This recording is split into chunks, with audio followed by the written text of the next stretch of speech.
Okay, I am really excited because today I'm going to break down a scene from Schitts Creek and draw out every single negotiation lesson. And for those of you who might not know this, I'm a huge Schitts Creek fan and I'm a huge negotiation nerd.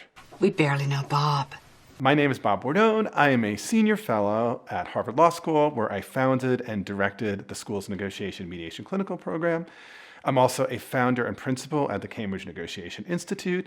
And every single time I've watched a movie or TV show, probably for the past 2 decades, I am looking for cool negotiation clips. This is definitely one of them.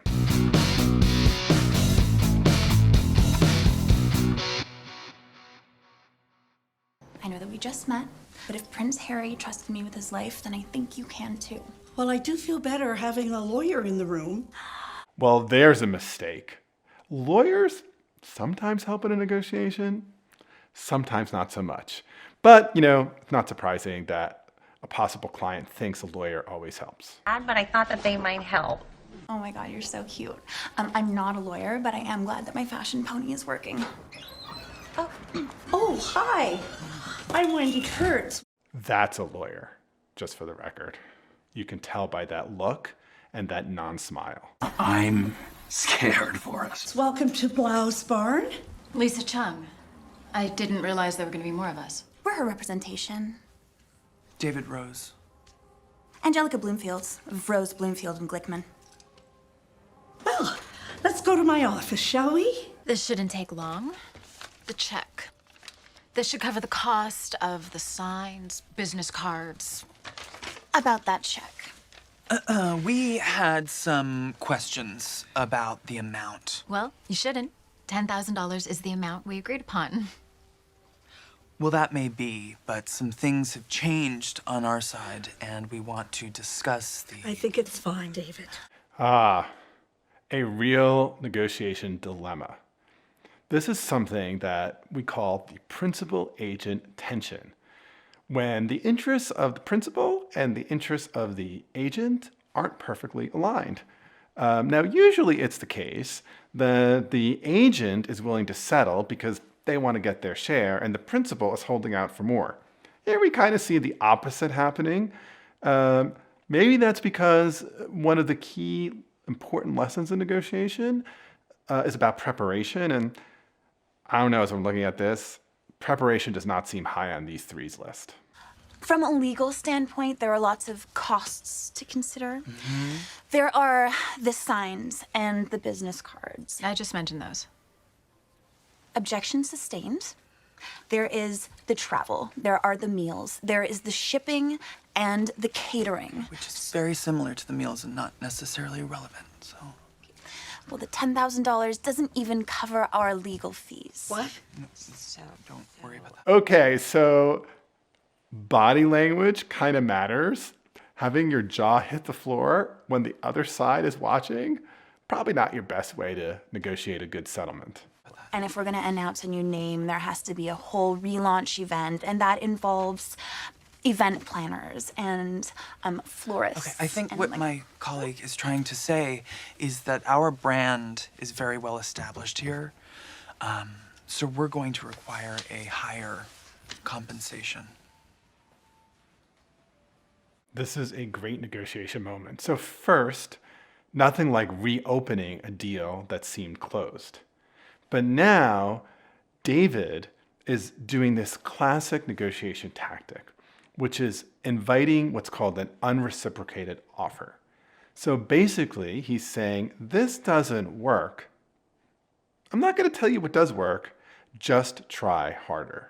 Okay, well, Blouse Barn Australia is willing to offer you an additional $5,000. Oh my God. Thank you. So Now, Ms. Chung is trying her own attempt at a difficult negotiation tactic, which is called flinch. So she throws out a number and waits to see what the reaction is on the other side. And of course, this hapless, unsophisticated store owner is jumping at it. A major negotiation mistake. But fear not, because we have Alexis and David, the amazing negotiation agents. Thank you. So if you'll just sign here. I think we're good. I don't think we are. I have done some research, and I happen to know that your company pulled in $100 million last year. Point being? Well, point is, judging by your bag and those shoes, Blouse Barn Australia is paying you quite a bit of money to come here and help us switch over our signs. Bottom line, we're standing in your way, and I don't think your client will be very happy if you come home without securing the rights to the name, especially considering you're expanding into 78 stores across North America, and let's be honest, Blouse House doesn't have quite the same ring to it. Exactly. Angelica, please. You know, one of the things that we talk about in negotiation is, and that I hear all the time, people say, what happens if I don't have a lot of negotiation power? Well, the moves that David is making here are exactly why that question doesn't make a lot of sense. Because you would think that this big chain, this $100 million company, has all the power against this hapless store owner who, it seems in the beginning, was willing to take $10,000. But what does David do? First, he's actually done some research. So he knows how much money that chain has made, A, and he knows that the chain wants to open 78 stores in North America. And the only way they're going to be able to do it is if they get the naming rights that currently belong to this little store in Schitts Creek. So it may seem like the big Australian mega international company has all the power, but not now. And right now, that little store in Schitts Creek has all the power. Exactly. Angelica, please. Exactly. This is the number that we are after. Wouldn't you want to know what that number is? I kind of do. Now, if you'll excuse us, we have another meeting to get to. We're in our store. We await your reply. David, come on in. Here, have a seat. Lisa got back to me. She dropped off a check. It's a big check, David. Oh, thank God. It's a big f***ing check! You don't mean one of those big lottery checks, right? So let's start with the representative from Blouse Barn Australia, Ms. Chung. She comes in thinking that the negotiation is a done deal. I mean, it sounds like all she's really there is to give a check, which frankly, there's something called the Postal Service that can do that. Or in the modern era, there's something called like wiring money or like Venmo. But okay, let's put that aside.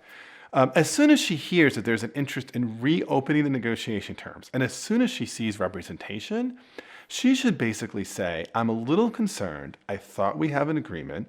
What I'd like to do is understand what your concerns are, and then I'll need to step away so that I can prepare for something that is more like a negotiation. But in her case, right, by persisting with the negotiation, she's pretty unprepared for what's going to happen next. And it's probably part of the reason why she, in the end, kind of ends up getting bamboozled. Okay, so what advice do we have for David, Alexis, and the store owner? I think the biggest piece here, right, is that these three look like the most unprepared and uncoordinated negotiators you can imagine on the other side. Excuse me? Now, luckily, Ms. Chung is pretty disorganized herself. Like, what she seems best for is having kind of a mean look and basically sighing and looking exasperated. But we would actually say to these three, like, it might make some sense to spend a little bit more time preparing about how you'll each coordinate your own roles. Each of the three characters may have a role here, but right now, nobody knows what that role is. So owner of Blouse Barn constantly has to be coached down. She's ready to say yes to anything. Of course, Alexis is just, spurting out non sequiturs and is completely, kind of throwing out random comments. But then David, right, even though he hasn't coached his own team, the thing he does really skillfully is he actually has done some research. So he brings up some objective criteria, and then he invites the other side to make this bid against themselves. Okay, so if you like learning by watching really cool clips from movies and TV shows, then definitely check out this video from Inside Out. Be sure to like, subscribe, and ring the bell so you don't miss out on more content. And I am always looking for really cool movie clips and TV clips to analyze. So if you have any, please drop them in the comments below. I'm Bob Bordone. Thanks for hanging out with me, and let's keep on negotiating. Here's the Inside Out video where you get to see Bing Bong, who's my favorite character in this whole movie.